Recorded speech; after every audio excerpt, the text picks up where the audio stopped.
हाय viewers. Last video में def सी के ऊपर हम रिलेशनल ऑपरेटर्स कर चुके थे। आज हम लॉजिकल ऑपरेटर्स करेंगे वीएस कोड पर। जो लोग मेरी वीडियोस को फॉलो कर रहे हैं, वीएस कोड पे मैं लॉजिकल ऑपरेटर्स की वीडियो दे चुका हूँ। डेफ सी पे मैं लॉजिकल ऑपरेटर ज़्यादा डिटेल में नहीं बताऊँगा क्योंकि मैं ये डेफ सी के ऊपर बता चुका हूँ, लेकिन बेसिक आपको जितनी है वो सारी बताऊँगा इसकी। लॉजिकल ऑपरेटर्स व्यूवर्स हमारे पास तीन होते हैं। We have three logical operators और and logic operator or logic operator and not logic operator. तो ये तीन ऑपरेटर्स यहाँ पर मैंने एक प्रोग्राम बनाया हुआ है। बिल्कुल सिंपल प्रोग्राम है जिसमें मैंने दो वेरिएबल डिक्लेयर किए हैं, उनकी वैल्यूज़ 7 ए की वैल्यू है और 5 जो है वो बी की वैल्यू है। और यहाँ पर मैंने रिलेशंस के दरमियान जो है वो लॉजिकल ऑपरेटर्स लगाए हैं।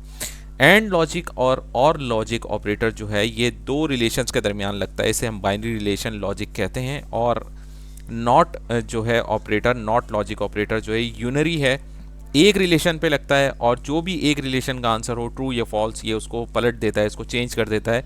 सो अगर ये फॉल्स है तो ये इसको ट्रू कर देगा। और पहले हम एंड से बात शुरू करते हैं। एंड जो है वो दो रिलेशंस के दरमियान लगता है। दोनों रिलेशन ट्रू होंगे तो इसका आंसर ट्रू आएगा। अगर इनमें से एक भी फॉल्स हुआ तो इसका आंसर जो है ये फॉल्स देगा। तो पहली कंडीशन जो है, पहला रिलेशन जो है वो ये ए और बी बराबर हैं। ए और बी बराबर नहीं है, इट मीन्स कि ये फॉल्स आएगा इसका आंसर, चाहे दूसरा ट्रू क्यों ना हो। अगर हम और पर आते हैं तो और जो है वो ये कहता है कि अगर पहला रिलेशन इसका ट्रू हो जाए तो ये सेकंड वाले को नहीं देखता, और अगर पहला ही इसका फॉल्स हो जाए तो तब भी ये सेकंड वाले को नहीं देखता।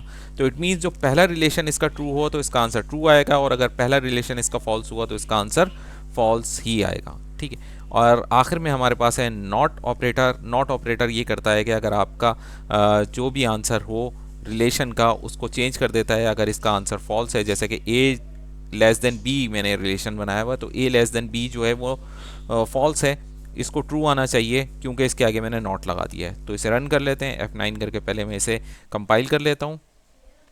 कोई भी एरर, कोई भी वार्निंग नहीं है। और उसके बाद मैंने इसे रन किया तो यहाँ पर देखें पहला जो है वो हमारा फॉल्स आया, जैसे मैंने बताया था कि इसके अंदर मैंने पहली रिलेशन जो है वो फॉल्स लगा दी है, तो इसलिए इसका आंसर फॉल्स आएगा। सेकंड वाले का आंसर जो है वो भी फॉल्स आया क्योंकि मैंने इसके अंदर पहला लगा दिया था। ए जो है वो लेस देन है बी के। पहला अगर फॉल्स हो जाए तो आंसर फॉल्स हो जाता है।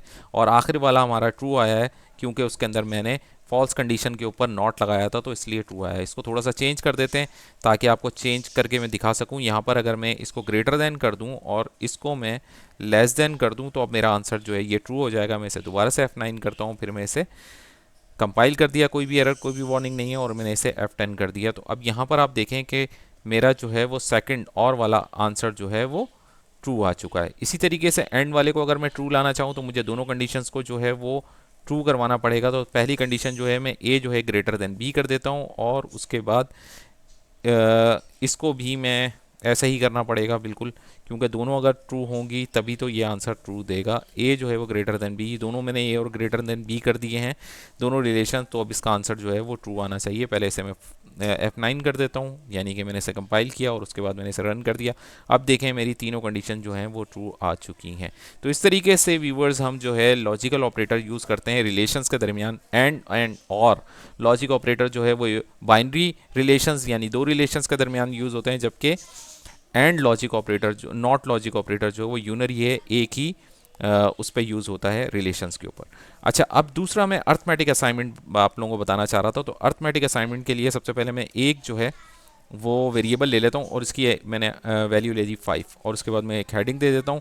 और हेडिंग के अंदर मैं जो है ये बताना चाह रहा हूँ कि ये प्रोग्राम जो है वो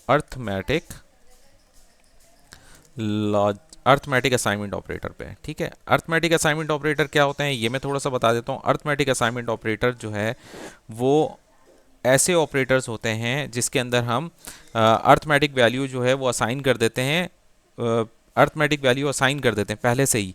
तो वो क्या होता है अर्थमेटिक वैल्यू असाइन करने से, अगर किसी वेरिएबल की वैल्यू, जैसे मैं यहाँ पर आपको अगर डिफाइन कर सकूँ, यहाँ पर देखें अगर ए की वैल्यू जो है वो 5 है और उसमें मैंने अर्थमेटिक असाइनमेंट करके a+3 कर दिया है, इट मीन्स 5 के अंदर 3 ऐड हो जाएगा। अब इसकी वैल्यू कितनी हो गई 8। इसी तरीके से माइनस वाले में अगर मैं माइनस करवा दूंगा तो 5 में से 3 माइनस होगा 2 बचेगा।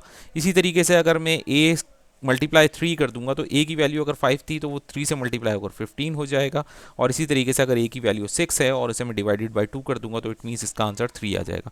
बिल्कुल यही सारे कुछ हमने प्रोग्राम में बनाकर दिखाना है, और यहाँ पर मैंने ए की वैल्यू जो बता दी है कि वो 5 है, और अब मैं यहाँ पर ए को एक वैल्यू असाइन कर देता हूँ, प्लस करके ए के अंदर मैंने कर दिया 3 और यहाँ पर मैंने कर दिया ए। अब यहाँ पर देखें ये मेरी ए की वैल्यू बन गई है, ठीक है। और मैं इसे अब रन कर देता हूँ, रन क्या कर देता हूँ मैं इसे आउटपुट ले आता हूँ इसका, न्यू लाइन और टैप करके, और यहाँ पर मैं कह देता हूँ कि ए को जो है वो प्रिंट कर दो, और यहाँ पर मैं F9 कर देता हूँ। तो सॉरी मैंने यहाँ पर कुछ मिस्टेक कर दी है, और मिस्टेक ये कर दी है कि ए जो है वो +3, a+3 is equal to A. I think I did something wrong here, so A, sorry I did something wrong here, और वो ये था कि यहाँ पर ए नहीं आना चाहिए था, यहाँ पर वैल्यू आनी चाहिए थी, और ये असाइनमेंट ऑपरेटर यहाँ पर 3। इट मीन्स अब देखें ए की वैल्यू अगर 5 थी तो ये 3 ऐड हो गया, अब ए का आंसर क्या आएगा 8। यहाँ पर देखें आप 8 आ गया आंसर, ठीक है। इसी तरीके से बाकी सारे भी कर देते हैं, और यहाँ पर मैं ले लेता हूँ इसको, दोबारा कॉपी करने से बेहतर, लिखने से बेहतर है कॉपी कर लेते हैं, 4 दफ़ा कॉपी कर लेते हैं ताकि मेरे 4 ऑपरेटर जो हैं वो आ जाएं यहाँ पर। और यहाँ पर मैं माइनस कर देता हूँ -3। अब यहाँ पर ये 8 कंसीडर करेगा, 8 में से 3 माइनस करेगा, और यहाँ पर जो भी माइनस हो जाएगा उसके अंदर मल्टीप्लाई बाय 3। अब जो भी इसकी वैल्यू आएगी माइनस होकर 8 में से 3 5 हो जाएगा दोबारा से, और उसमें 5 3 यहाँ पर 15 आएगा, और उसके बाद यहाँ पर मैं डिवाइडेड बाय 3 कर रहा हूँ उसको, तो जो भी आंसर आएगा मेरा आ जाएगा। इसे F9 कर देते हैं, और उसके बाद मैं इसे दोबारा से रन कर देता हूँ। अब देखें यहाँ पर असाइनमेंट ऑपरेटर लगाने से क्या हुआ, पहले मैंने उसकी वैल्यू 5 रख दी थी, 5 के अंदर 3 ऐड हुआ 8 हो गया, फिर मैंने 5 में से 3 माइनस कर दिया, वो 8 में से 3 माइनस कर दिया 5 हो गया, फिर मैंने 5 3 को 15 से मल्टीप्लाई कर दिया 15 आ गया, फिर मैंने उसे 15 को 3 से दोबारा डिवाइड कर दिया, आंसर 5 हो गया। होपफुली आपको असाइनमेंट ऑपरेटर समझ में आ गए होंगे। आज हमने arithmetic logic operator logical operators समझे और अर्थमेटिक असाइनमेंट ऑपरेटर समझे।